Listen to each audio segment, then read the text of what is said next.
안녕하세요. 얼마 전에 자연분만을 하고서 지금 신생아 아들을 옆에 꼭 두고 키우는 중인 초보맘입니다. 몸조리에 각별히 신경을 쓰고 있는데 또 주변에서 절 챙겨준다고 많이들 관심을 가져주고 계신데요. 몸 힘든 줄 알면서도 구태여 침대 위에 자리 잡고 앉아서는 시원하게 이 사연을 써보려 해요. 근래에 고구마 많이 먹고 답답한 일이 있으셨던 분들은 주목해 주시길 바라며 제 사연을 바로 시작해 보겠습니다. 재밌게 읽어주세요. 저는 딸만 셋인 집안의 막내딸이에요. 나이는 올해 31이고요. 언니들은 벌써 30 중반을 다 넘었는데 결혼은 제가 가장 먼저 하고 자식도 제가 가장 먼저 낳게 되었습니다. 현재 첫째 언니가 결혼을 하고 막 임신을 한 상태이고요. 딸들이 다복한 집안에서 컸다 보니까 워낙 어릴 적부터 집이라는 공간은 서로 조잘거리면서 즐거운 대화를 나누는 곳이라 알고 컸어요. 부모님께서도 이런 저희 딸들을 참 예쁘게만 바라봐 주셨고 눈높이에 맞춰서 대화를 자주 해주셨기 때문에 집안 자체의 웃음이 끊이지를 않았었습니다. 제가 다 커서 새로운 가정을 직접 만들어 보고 나니 우리 친정이 얼마나 이상적이고 화목한 가정이었는지를 뼈저리게 느낄 정도였죠.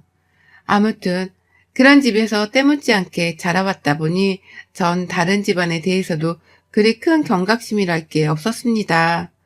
당연히 어느 집을 가더라도 기본적인 대화를 잘 나누면서 서로 웃고 떠들고 하는 화목한 모습을 보일 줄 알았죠. 연애를 3년이나 한 제 남편네도 마찬가지라 생각을 했고요. 남편과 저는 서로 직장에서 만났고 둘 다 사내 연애를 하다가 결혼을 했습니다. 연애하면서 본 남편은 화를 잘 내지도 못하는 순둥이 같은 타입이었고요. 당연히 마찰이 있으면 서로 싸우기도 했지만 늘 필요 이상의 화를 내거나 감정을 자제하지 못하는 모습을 보이지 않았던 탓에 좋은 가정 환경에서 좋은 가정교육을 받고 자랐을 것이라 생각했어요. 이성적으로 사리 판단을 할 줄 아는 남편의 모습을 똑똑하고 긍정적으로 본 것이었죠. 그래서 연애 기간이 길어질수록 결혼을 자연스럽게 생각했고 그러다 30이 되기 전에 식을 올렸습니다. 하지만 결혼을 하자마자 나타난 시어머니라는 복병 때문에 저는 좋아 보이던 남편까지 싸잡아서 쓰레기로 보이는 듯한 착시 현상을 느꼈고요. 남편이랑도 내내 시어머니로 인한 갈등과 마찰 때문에 마음 편할 날이 없었어요. 신혼 초부터 뭘 어떻게 해야 며느리가 이리 스트레스를 받고 부부가 싸움질을 하나 싶으시죠?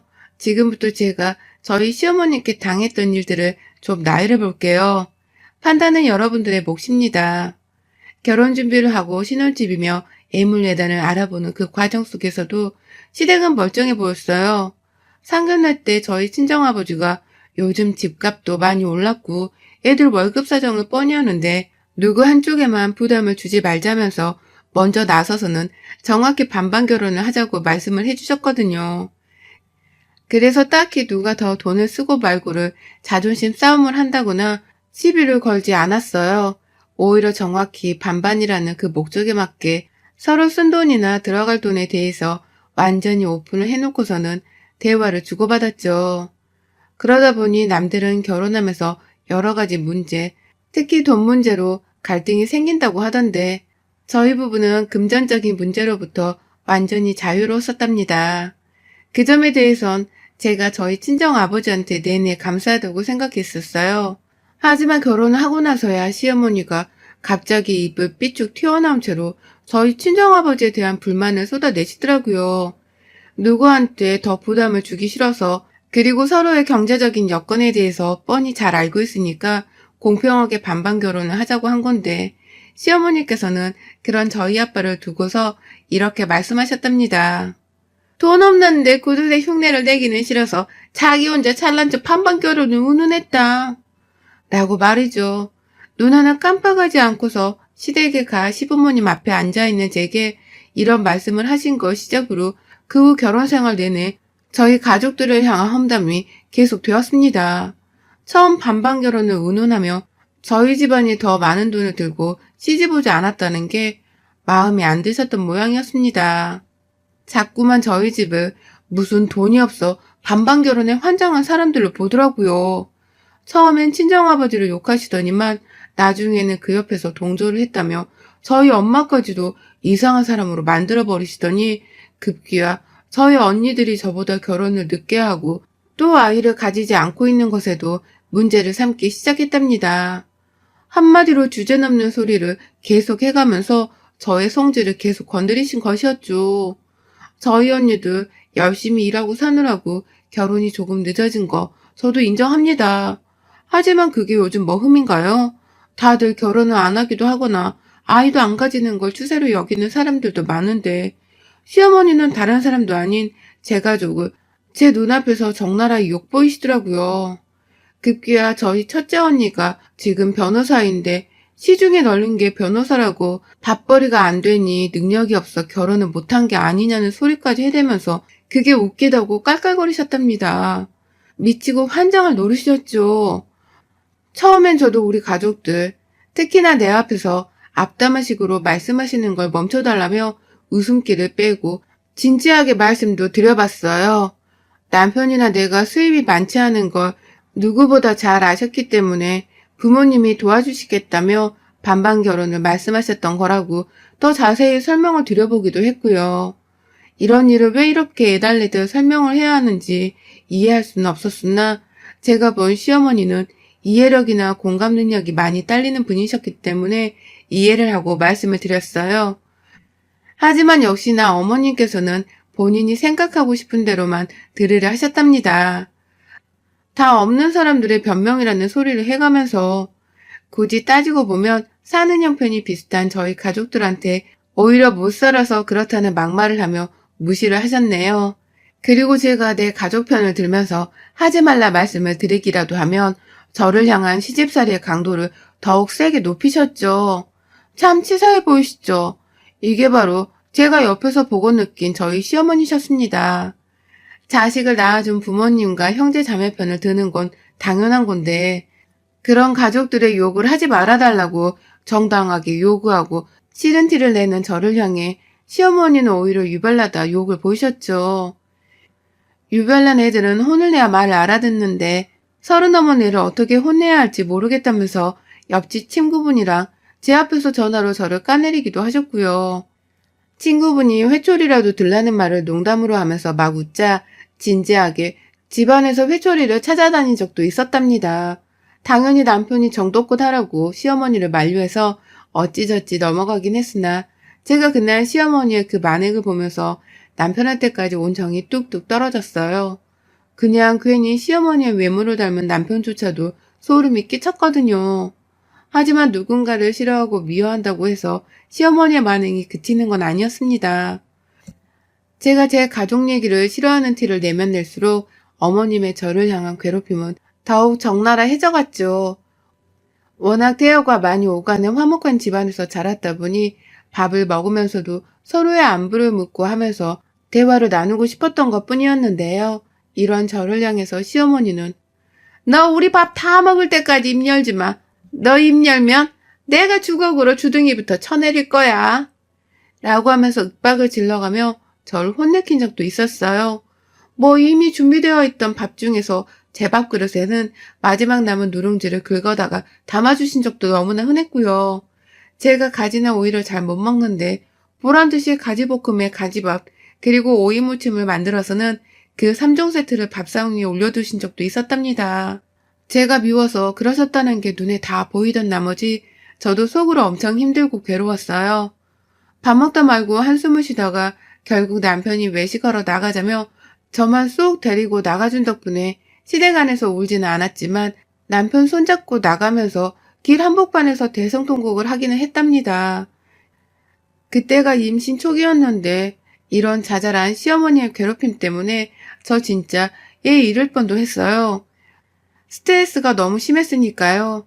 그래도 다행이었던 것은 제가 임신을 하기 전만 하더라도 시어머니가 저한테 모아놓은 설거지를 시킨다거나 굳이 안 해도 될 청소기를 돌리게 하는 듯 정말 별별 짓을 다 시켜가면서 시집살이를 시켰는데 임신을 했다는 사실을 알리고 난 후로는 몸으로 괴롭히는 것은 덜 하셨다는 겁니다. 그 대신 이렇게 정신적으로 괴롭히고 갈구고 핍박시키면서 더 악랄하게 절 괴롭히셨죠. 이래나 저래나 저에게는 정말 답이 없는 분이셨고요.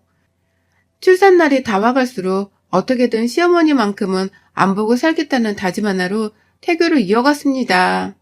시어머니를 또 보게 된다면 스트레스가 폭발을 해서 아이를 유산할지도 모를 것 같으니 아이가 태어날 때까지만이라도 시어머니를 피해가며 내 아이를 지켜내야겠다는 저의 본능적인 모성애가 폭발을 한 것이었죠. 그건 옆에서 저와 제 뱃속 아이를 돌봐주는 남편도 마찬가지였고요. 그래서 결국 출산을 딱 3개월 정도 남겨두고 꼴랑 그 3개월 동안 시어머니를 피하겠다고 엄청 노력을 했어요. 다행히 제가 계속 출근을 하고 있어서 친정에 피신해 있으면서 맨날 야근을 한다고 거짓말을 둘러댔고요. 그래서 집에 오려고 하는 시어머니를 남편이랑 함께 칼같이 차단을 시켜버렸습니다. 정말 임신하고서 그게 뭔 짓이었는지 지금 생각해도 아찔하기만 해요. 얘한테 좋은 태교를 못해준 것 같아서 마음도 너무 쓰이고요. 그렇게 시어머니 한 사람을 멀리하려는 오만 짓을 다 해가면서 3개월을 버텨냈고 그렇게 친정 식구들의 극진스러운 보호와 대접을 받아가면서 조금이라도 마음을 추스릴 수 있었습니다. 그러다가 드디어 출산 기미가 보이기 시작을 했고 예정날에 맞춰 병원에 가게 되었죠. 저는 출산 후 산후조리원에 바로 들어갈 예정이었기 때문에 친정 식구들과 남편이 도와줘서 짐도 다 미리 싸놨고요. 이제 아이만 무사히 낳기만 하면 되는 것이었습니다. 솔직히 아이를 낳는 것에 대해서 무섭다기보다는 오히려 제 아이가 너무 기대되는 순간이었죠. 그리고 더 솔직하게 고백을 하자면 아이를 낳기 전이었던 막판에 아주 잠시 진동이 너무 아파 죽을 뻔했을 뿐 그 전까지는 배가 죽을 듯이 아픈 건 아니었답니다. 무통주사 맞고 옆에서 남편이 자꾸 웃겨 죽겠는 소리를 하면서 제 긴장을 풀어놔준 덕분에 제가 조금은 출산의 과정을 즐길 수 있는 여유가 있었던 것이죠. 그런데 그 완벽한 순간에 시어머니가 제 출산을 보겠다고 병원에 기어들어 오셨네요. 코로나 때문에 저희 친정 식구들도 우르르 들어오지를 못한 채 병원 밖에서 대기를 하고 있었는데 시어머니란 사람이 감히 내 고귀한 출산 현장의 얼굴을 드러낸 것이었습니다. 그것도 똥 씹은 표정을 지은 채로 말이죠. 오자마자 어머님이 그러시더라고요.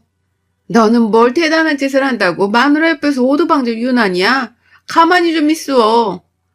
라고 하면서 남편부터 몰아선 혼을 내시더라고요. 저랑 오랜만에 만나는 건데 본인도 조금은 제가 낯설게 느껴진 건지 눈을 제대로 맞추지도 않더니만 남편한테 가만히 있으라 혼을 낸 다음에야 저한테 그러셨죠. 네 친정 부모님은 이 중대한 순간에 병원 밖에서 뭔 꼴값이시라니.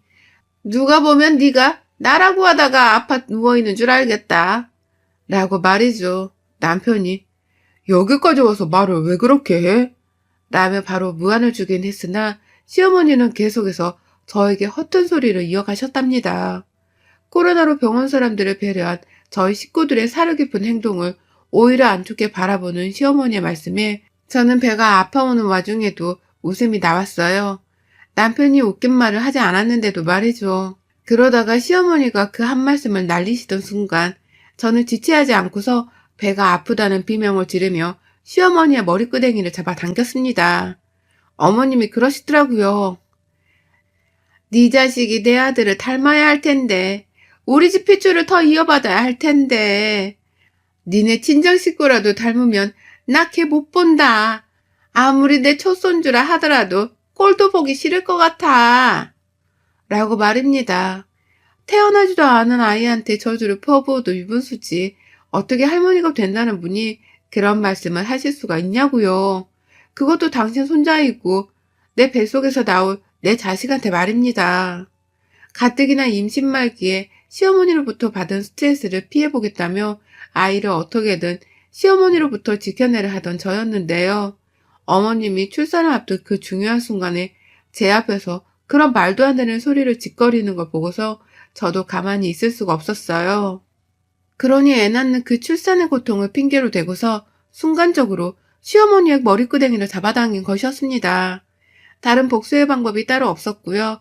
저도 모르게 순간적으로 시어머니의 머리끄댕이부터 잡아버렸는데 이걸 놓는 순간 나는 정말 미친 며느리가 되는 것만 같아서 출산의 고통을 핑계대며 시어머니의 머리를 더 굳세게 잡아당겨 버렸습니다. 아우, 아파 뒤지겠어. 나 진짜 아파 뒤져버릴 것 같아. 가뜩이나 빡쳐 죽겠는데 배도 아프고 난리야. 아, 진짜 여보. 라고 외치면서 시어머니의 머리끄댕이를 더 치열하게 잡아당겼어요.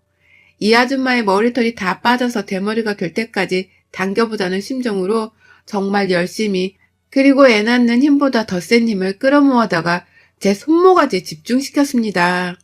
어머님의 머리채를 잡아당기고 있는 저의 무기였으니까요. 그러다 제 아들이 태어나기 전부터 벌써 효자가 되어서는 그 순간에 엄마 뱃속에서 나오려 하더라고요. 제가 시어머니 머리채를 잡아당기며 죽을 똥을 싸며 힘을 끌어 모으니 순간적으로 뱃속의 아기도 그 힘을 받아 배 밖으로 나오기 시작한 것입니다. 담당 선생님이 막 분주하게 움직이기 시작하고 제가 시어머니의 머리채를 잡아당기는 것에만 시선을 고정하며 소리를 지르는 사이 얼떨결에 시어머니가 분만실까지 따라 들어오게 되셨어요. 간호사 선생님이 손을 놓으라고 애원을 하셨음에도 불구하고 제가 그 손을 놓아드리지 않았거든요. 고의적으로. 하지만 출산을 핑계 삼아 이성을 놓은 척을 하면서 말이죠. 그러자 누가 봐도 유부녀의 아이 엄마일 것으로 추정이 되는 저희 산부인과 담당 의사쌤이 한마디 하시더라고요. 내버려둬요. 그 손 안 놓을 테니. 자, 같이 분만실로 들어갑시다. 라고 말입니다. 당연히 의사 선생님도 그 전에 제 손을 시어머니로부터 떼어놓으려고 노력을 하긴 하셨지만 선생님이 보셔도 제가 너무 독정스럽게 시어머니의 머리채를 잡고 있는 듯 보였나 보더라고요. 그러니 선생님도 저를 가만히 보시다가 그냥 어머님을 데리고서 분만실 안으로 들어가기로 결정을 하신 겁니다. 그 말 한마디에 다른 간호사쌤들도 순식간에 동의를 하고서는 지체 없이 시어머니랑 저를 같이 분만실 안으로 데려갔어요. 그리고 전 애가 나오는 그 30분가량의 시간 동안 큰 힘을 써야 하는 와중에도 불구하고 시어머니의 머리채를 세게 잡아당겼다가 풀기를 반복하면서 시어머니를 들었다 놨다 했답니다. 조금이라도 어머님이 제 손 안에서 도망칠 작정을 하려고 하면 다시 손을 세게 잡아당기면서 애를 낳는 것보다 시어머니 머리채를 잡아당기는 것에 더 촉각을 곤두세웠어요. 정말 미칠 노릇이었죠. 하지만 전 이런 채가 못나 보이지 않았어요. 아기가 엄마 뱃속으로 나오는 지금 이 순간만이라도 아이한테 좋은 기억을 남겨주고 싶었으니까요. 엄마가 이리도 복수에 행복해하고 신나하는 걸 내 아이도 분명 같이 느끼고 있을 것이라고 생각을 했기 때문에 후회는 없습니다. 농담이 아니라 정말 그 30분을 내내 시어머니 머리채를 쥐어잡고 있다가요. 애가 정말로 머리를 밖으로 내민 게 느껴지는 그 순간 그제서야 저는 내 아이한테 집중을 하고 싶다면서 시어머니의 머리채를 완전히 놔드렸어요. 제 손에는 시어머니의 것으로 추정이 되는 머리카락들이 흥건하게 뽑혀져 있었고요. 시어머니는 제 손이 완전히 자신의 머리채에서 놔지자마자 기다렸다는 듯이 죽는 소리를 해대면서 살려달라고 분만실을 나가셨어요. 나가다가 문을 어떻게 여는 줄 몰라서 혼자 문에 머리를 부딪히고 별 생쇼를 다 하시다가 의료진 도움에 겨우 모습을 감추셨답니다. 그리고 전 시어머니가 제 눈앞에서 사라진 그 순간 아주 건강하고 우렁차게 울어대는 사내 아이를 낳았답니다. 제게는 기적과도 다름이 없는 아이였고 결혼 후 감히 가장 행복했던 순간이라고 꼽을 수 있는 때였죠. 시어머니 머리채를 잡아당긴 기쁨과 아들을 낳는 두 기쁨을 동시에 느낄 수 있는 순간이었으니까요. 얘를 낳고서 밖으로 나오니 시어머니는 온데간데 없으셨어요. 남편은 제가 자신의 엄마 머리카락을 잡아당긴 것에 대해서는 이미 안중에도 없었고 오히려 새로 태어난 아이 얼굴을 본다면서 정신이 나가 있었답니다. 둘이서 아이를 부둥켜 안은 채 계속해서 그 기쁜 감정만을 되새기며 울고불고 난리를 피웠고요. 병원에 이틀 있다가 바로 퇴원하고서 산후조리원에 들어가는 순간 시어머니한테 전화가 걸려왔어요. 가는 길에 자기를 좀 보자고 말이죠. 그래서 제가 애 낳으면 조리원 들어가는데 보긴 뭘 봐요? 라면서 누가 봐도 싸가지 없는 말투로 바로 대답을 해드렸거든요. 그랬더니 어머님이 뭘 하신 줄 아세요? 너 내 머리채 잡아당겼다고 이제 나랑 막 나가자는 거야? 나한테 똑바로 사과도 안 했잖아. 내 머리에 혹이 생긴 줄 알았다고. 갑자기 살색 두상이 희멀건하게 보이는 구멍 하나가 있는데 이게 다 네가 내 머리 채를 뜯어잡아 당겨서 생긴 거잖아. 어쩔 거야. 머리라도 심어줘. 라고 하셨어요. 전 그날 정신이 너무 없어서 제가 어머님 머리카락을 잡아당겼다는 것만 알고 있었는데 시어머니의 머리채에 구멍이 났을 줄은 또 생각을 못했습니다. 어쩐지 내 손에 뽑혀진 머리카락이 좀 많긴 많다 싶었는데 그런 일이 있었을 줄이야. 시어머니가 억울해하는 소리를 들으니 제 속이 더 후련해지더라고요. 그간 내 가족들을 뒷담화하고 나 괴롭혔던 것을 생각하면 그 정도 구멍 내는 건 뭐 아무것도 아닌 일이었으니까요. 저는 시어머니의 울부짖음에도 절대로 사과를 하지 않았어요. 오히려 시어머니께는 더욱 싹수가 노란 며느리 마냥 말씀을 드렸죠. 아이고, 내 손에 머리카락 몇 개 잡아뜯긴 게 그렇게 억울하고 분해요? 그럼 나는 어떻겠어요? 부모님이랑 내 언니들이 어머님 같은 별 볼 일 없는 사람한테 그리 뒷담화를 시달리며 살았는데 내 기분이 어떻겠냐고요. 억울하면 내 머리채도 한번 잡아보시던가요. 그냥 둘이서 한번 날 잡고 치고받고 싸워보는 건 어때요? 저 아직 분이 안 풀리는데 그냥 우리 날 잡고 한번 싸워요. 어머님이 이기나 내가 이기나 한번 서로 뜯어잡고 치고받고 해보자고요. 라고 하면서 말입니다. 그러니 시어머니는 입에 거품을 물고서 열받는다고 막 소리를 질러대는데 안 봐도 알겠더라고요. 지금 시어머니 속에서 천불이 나고 있을 거란 걸 말입니다. 그리고 전 어머님께 부채질이라도 해주겠다면서 그럼 날 잡아서 저한테 알려주세요. 소나기 힘이라도 기르고 있으려니까. 라고 대답을 드렸답니다. 그리고 아주 신나게 웃으며 전화를 끊었어요. 아마 시어머니는 그날 스스로 머리채를 잡아당기며 분하다고 노래를 부르셨을 겁니다. 전 내내 신이 나서는 출산 후 몸이 힘든 것까지 싹 다 풀린 기분이었고요. 저 아직 조리원 나가려면 며칠이 남았고 이제 시어머니한테 우리 아들도 보여줘야 하는데 저 진짜로 날 잡아서 시어머니랑 한판 뜰지 말지 행복한 고민을 잠시 해보는 중입니다. 뭐가 되었든 언젠가 또 찾아올 모르는 그날을 위해서 제 아귀 힘은 제대로 키워보려고요. 여러분의 생각은 댓글로 남겨주세요. 오늘도 시청해주셔서 정말 감사합니다.